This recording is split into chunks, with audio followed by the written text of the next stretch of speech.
नमस्ते दोस्तों, my self doctor Vaibhav, associate professor, department of शारीरिक क्रिया, Arihant Ayurvedic medical college and research institute Gandhinagar. दोस्तों, रेस्पिरेटरी सिस्टम यह टॉपिक हमने शुरू किया है। उसमें लास्ट लेक्चर में हमने measurement of lung volumes and capacities यह टॉपिक देखा था। तो उसमें हमने देखा था कि स्पायरोमेट्री क्या होता है, स्पायरोमीटर क्या होता है या रेस्पिरोमीटर क्या होता है। साथ ही में हमने प्लेथिस्मोग्राम का भी वर्णन किया था, तो उसके बारे में देखेंगे और आज के लेक्चर की शुरुआत करेंगे। तो दोस्तों, स्पायरोमेट्री क्या होती है? Basically spirometry is the method to measure lung volume and capacity. मतलब स्पायरोमेट्री एक तरह की मेथड होती है जिसके द्वारा हम लंग वॉल्यूम एंड कैपेसिटीज़ को मेजर कर सकते हैं। उसके बाद हमने देखा कि स्पायरोमीटर क्या होता है। तो spirometer is nothing but a simple instrument used for the purpose of spirometry is called as spirometer. ठीक है, मतलब स्पायरोमेट्री काउंट करने के लिए या उसे मेजर करने के लिए यूज़ किया जाता है। नेक्स्ट हमने देखा रेस्पिरोमीटर। तो ये रेस्पिरोमीटर क्या होता है? Respirometer is nothing but a modified spirometer. Spirometer का अगर मॉडिफाई किया जाता है तो उसे हम रेस्पिरोमीटर कहेंगे। और एंड में हमने देखा प्लेथिस्मोग्राफ।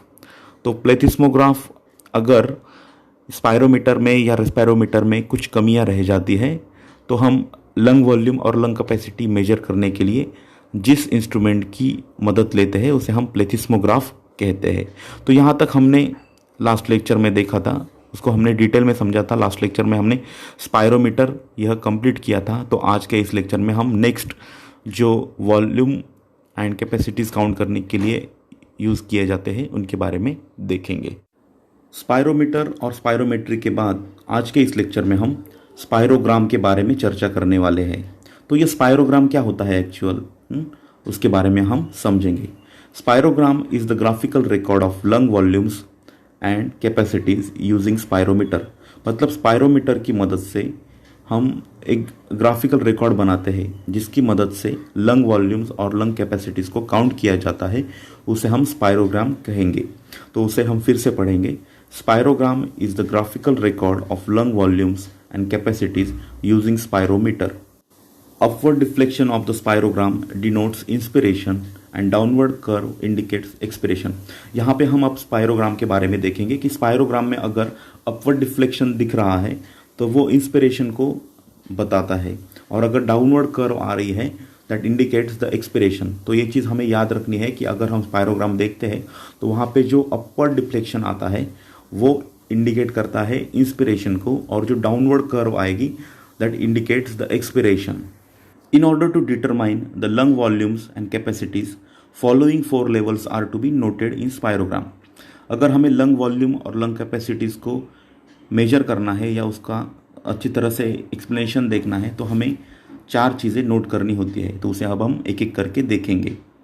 नॉर्मल एंड एक्सपिरेशन लेवल, यानी normal and expiratory level, normal and inspiratory level, maximum expiratory level और मैक्सिमम इंस्पायरेटरी लेवल। ये 4 जो कंडीशन है उसे हम फिर से पढ़ेंगे। Normal and expiratory level, normal and inspiratory level, maximum expiratory level और मैक्सिमम इंस्पायरेटरी लेवल। ये 4 कंडीशन हमें नोट करनी होती है ड्यूरिंग स्पायरोग्राम। तो उससे हमें लंग वॉल्यूम और लंग कैपेसिटीज़ के बारे में अच्छी तरह से ज्ञान हो पाएगा। अब स्पायरोग्राम के बाद हम रेस्पिरोमीटर के बारे में देखेंगे। दोस्तों, स्पायरोमीटर में जो भी कमियां रहती है उनकी वजह से स्पायरोमीटर में कुछ मॉडिफिकेशंस किए जाते हैं, और मॉडिफिकेशन होने के बाद रेस्पिरोमीटर तैयार हो जाता है। तो ये रेस्पिरोमीटर का क्या इंपॉर्टेंस है उसके बारे में अब हम देखेंगे। Respirometer is the modified spirometer. सबसे पहली बात हमें याद रखनी है कि respirometer is nothing but the modified spirometer. It has provision for removal of carbon dioxide and supply of oxygen. तो दोस्तों, हमने जब स्पायरोमीटर देखा था तो वहाँ पे हमने देखा था कि spirometer is used only for a single breath. मतलब स्पायरोमीटर में हम केवल एक बार सांस अंदर ले सकते हैं और बाहर छोड़ सकते हैं, क्योंकि रिपीटेड साइकिल्स अगर हम करेंगे उसमें तो इंस्ट्रूमेंट में कार्बन डाइऑक्साइड एक्यूमुलेट होने के चांसेस बहुत बढ़ जाते हैं स्पायरोमीटर में। हाँ, और ऑक्सीजन और फ्रेश एयर उनको जो स्पायरोमेट्री जिसकी करनी है उसको ऑक्सीजन और फ्रेश एयर नहीं मिलती है, उस वजह से वो व्यक्ति को तकलीफ हो सकती है या सांस लेने में प्रॉब्लम आ सकती है या वो हाइपोक्सिक कंडीशन में जा सकता है। इसलिए ये जो लैक्यूनास रहे हैं स्पायरोमीटर में, उसे दूर करते हुए नेक्स्ट जो वर्जन है स्पायरोमीटर का या मॉडिफाइड वर्जन जो है स्पायरोमीटर का, उसे हम रेस्पायरोमीटर कहेंगे। और इसमें एक प्रोविज़न होता है जिसके द्वारा जो इंस्ट्रूमेंट में कार्बन डाइऑक्साइड एक्यूमुलेट हो रहा है उसे रिमूव कर दिया जाता है और साथ ही में सप्लाई ऑफ ऑक्सीजन भी कर दिया जाता है। ठीक है, it has the provision for removal of carbon dioxide and supply of oxygen. Carbon dioxide is removed by placing soda lime inside the instrument. Instrument के अंदर कार्बन डाइऑक्साइड को किस तरह से रिमूव किया जाता है, तो इंस्ट्रूमेंट के अंदर सोडा लाइम को प्लेस किया जाता है और सोडा लाइम को प्लेस करने के बाद उसकी मदद से CO2 रिमूव कर दिया जाता है। Oxygen is supplied to the instrument from the oxygen cylinder by a suitable valve system. और फिर इंस्ट्रूमेंट को एक वाल्व लगाया जाता है और उस वाल्व की मदद से ऑक्सीजन का सप्लाई कर दिया जाता है with the help of oxygen cylinder. ठीक है, oxygen is supplied to the instrument from the oxygen cylinder by a suitable valve system. Oxygen is filled in the inverted drum above water level and the subject can breathe in and out with the instrument for about 6 minutes and recording can be done continuously। तो जिस तरह से हमने spirometer में देखा था कि व्यक्ति को केवल सिंगल ब्रेथ में ही वो रिकॉर्डिंग करनी है, लेकिन यहाँ पे रेस्पायरोमीटर में एक प्रोविज़न मिलता है हमें कि हम उस व्यक्ति को मैक्सिमम 6 मिनट तक उसको सांस अंदर लेने में और बाहर लेने में या बोल सकते हैं। तो उस वजह से हमें जो ग्राफ मिलने वाला है वो ज़्यादा एक्यूरेट आएगा, क्योंकि हम यहाँ पे रिपीटेड उसको ब्रीदिंग इन और ब्रीदिंग आउट करने को बोल रहे हैं, तो उसकी मदद से हमें एक्यूरेसी ज़्यादा मिलेगी। तो यहाँ पे क्या करते हैं, जो ड्रम रहता है इन्वर्टेड ड्रम, वहाँ पे ऑक्सीजन रहता है और वो ऑक्सीजन वहाँ पे रहने की वजह से जिसका हमें स्पायरोमेट्री करनी है वो व्यक्ति सांस को अंदर और बाहर ले सकता है मैक्सिमम 6 मिनट्स तक, और उस वजह से आसानी से हम रिकॉर्डिंग कर सकते हैं। तो अब हम रेस्पायरोमीटर के बाद कंप्यूटराइज्ड स्पायरोमीटर के बारे में देखेंगे। तो computerised spirometer is a solid state electronic equipment. ये जो कंप्यूटराइज्ड स्पायरोमीटर है वो एक इलेक्ट्रॉनिक इक्विपमेंट होता है। It does not contain a drum और वाटर चेम्बर। उसके अंदर जिस तरह से हमने स्पायरोमीटर में देखा था कि वाटर चेम्बर होता है या इन्वर्टेड ड्रम होता है, वैसी कुछ भी कंडीशन यहाँ पे नहीं होती है। Subject has to respire into sophisticated transducer which is connected to the instrument by means of a cable. तो जिस व्यक्ति की हमें स्पायरोमेट्री करनी है उस व्यक्ति को एकदम सोफिस्टिकेटेड मैनर में एक इंस्ट्रूमेंट रहता है, उसके द्वारा वो रेस्पायर कर पाता है और इजीली उसकी स्पायरोमेट्री हो जाती है। दोस्तों, यहाँ तक हमने स्पायरोमीटर के टाइप्स देखे, 3 तरह के देखे हमने स्पायरोमीटर। उसमें सिंपल स्पायरोमीटर, रेस्पायरोमीटर और कंप्यूटराइज स्पायरोमीटर, ये तीनों देखे। उनमें हमने देखा कि किस तरह से लंग वॉल्यूम और लंग कैपेसिटी को काउंट किया जाता है। लेकिन दोस्तों, इतना होने के बावजूद भी ये स्पायरोमीटर या जो स्पायरोमेट्री हम करते हैं उसमें कुछ कमियां रह जाती है। मतलब उसमें हम लंग का पूरी तरह से वॉल्यूम नहीं काउंट कर पाते, या जो लंग की कैपेसिटी है उसे भी पूरी तरह से मेजर नहीं कर पाते। मतलब ये जो स्पायरोमेट्री हम करते हैं with the help of spirometer, उसमें कुछ डिसएडवांटेजेस होते हैं, तो उसे हम अब पढ़ेंगे। By using simple spirometer, respirometer और computerize spirometer, not all of the lung volumes and lung capacities can be measured. मतलब हर तरह का लंग वॉल्यूम और लंग कैपेसिटीज़ को हम काउंट नहीं कर पाते, ये डिसएडवांटेज होता है स्पायरोमेट्री का। तो नेक्स्ट हम इसमें डिसएडवांटेजेस है तो कौन सी चीज़ें बाकी रहती है उसके बारे में नेक्स्ट स्लाइड में देखने वाले हैं। लेकिन उससे पहले अब ये डायग्राम देखेंगे हम। यहाँ पे हम देख सकते हैं मैक्सिमम इंस्पायरेटरी लेवल, जो कि अपवर्ड डिफ्लेक्शन है, वो अपवर्ड डिफ्लेक्शन हमें बताएगा इंस्पिरेशन, और जो डाउनवर्ड डिफ्लेक्शन है वो हमें एक्सपिरेशन बताएगा। तो यहाँ पे हम देख सकते हैं ये जो है अपवर्ड डिफ्लेक्शन, ये हमें इंस्पिरेटरी लेवल्स बताता है स्पायरोग्राम पे, और ये डाउनवर्ड डिफ्लेक्शन हमें एक्सपिरेशन बताता है। तो यहाँ पे ये डायग्राम याद रखो। नेक्स्ट दोस्तों, स्पायरोमीटर की मदद से हम कौन से वॉल्यूम्स और कौन सी कैपेसिटीज़ काउंट नहीं कर पाते हैं उसको अब हम देखेंगे। Volume which cannot be measured by spirometry is the residual volume. मतलब जो वॉल्यूम हम मेजर नहीं कर पाते स्पायरोमेट्री की मदद से उसे कहते हैं रेसिडुअल वॉल्यूम।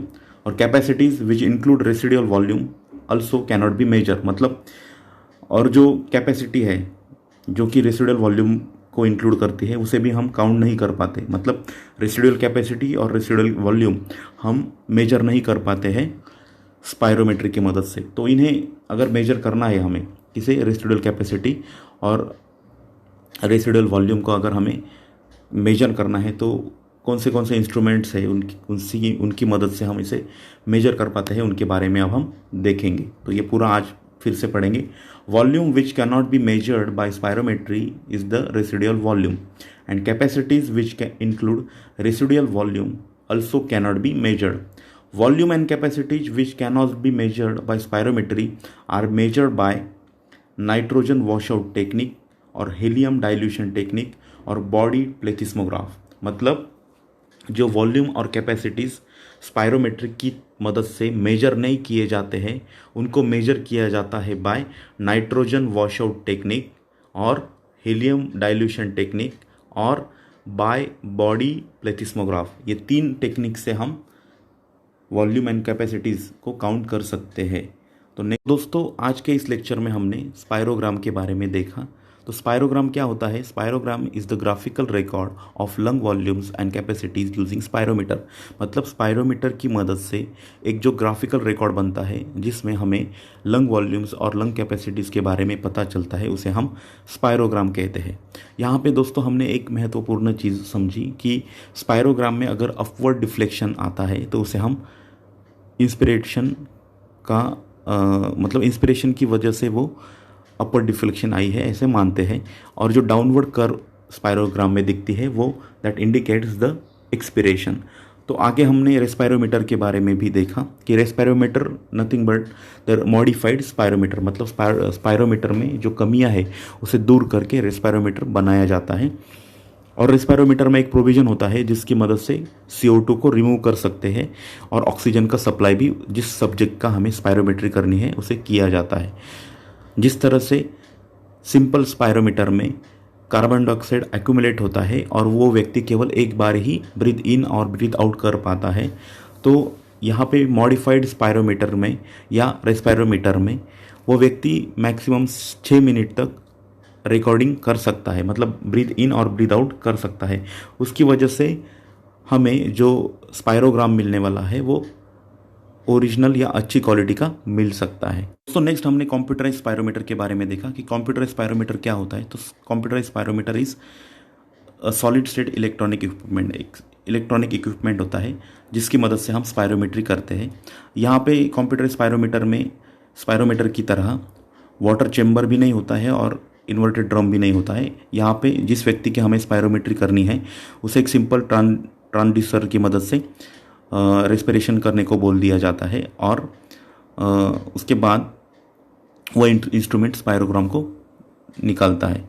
इतना होने के बावजूद भी हमें पता चला कि ये जो 3 टाइप होते हैं स्पायरोमीटर के, सिंपल स्पायरोमीटर, रेस्पायरोमीटर और कंप्यूटर स्पायरोमीटर, इनमें कुछ कमियां रह जाती है जिसकी वजह से लंग वॉल्यूम पूरी तरह से काउंट नहीं कर पाते हैं वो, और लंग कैपेसिटीज़ भी पूरी तरह से काउंट नहीं कर पाते हैं।